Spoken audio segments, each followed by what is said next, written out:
کبھی آپ نے یہ سوچا ہے کہ ایک انسان کس طرح سے دیکھتا ہے؟ آپ نے فزکس میں لائٹ کا کانسیپٹ تو پڑھا ہوگا، لیکن کیا آپ نے یہ پڑھا ہے کہ ہماری آنکھیں کس طرح لائٹ سے انٹریکٹ کرتی ہیں؟ کئی صدیوں تک یہ بات زیر بحث رہی کہ آیا آنکھیں جو ہیں وہ خود لائٹ پروڈیوس کرتی ہیں یا آنکھوں میں لائٹ آتی ہے۔ پھر یہ بات ہمیں ابن الہیتم نے سمجھی۔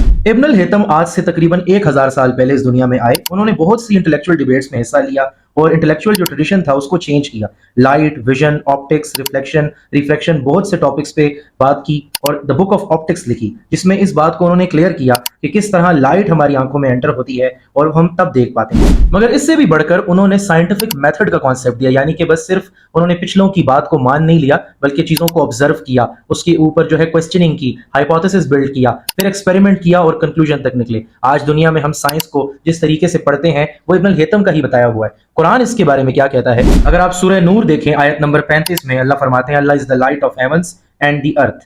اسی طرح ہم ڈارکنیس اور لائٹ کو دیکھیں تو سورہ انعام کی آیت نمبر 1 میں اللہ کہہ رہے ہیں and he made the darkness and the light.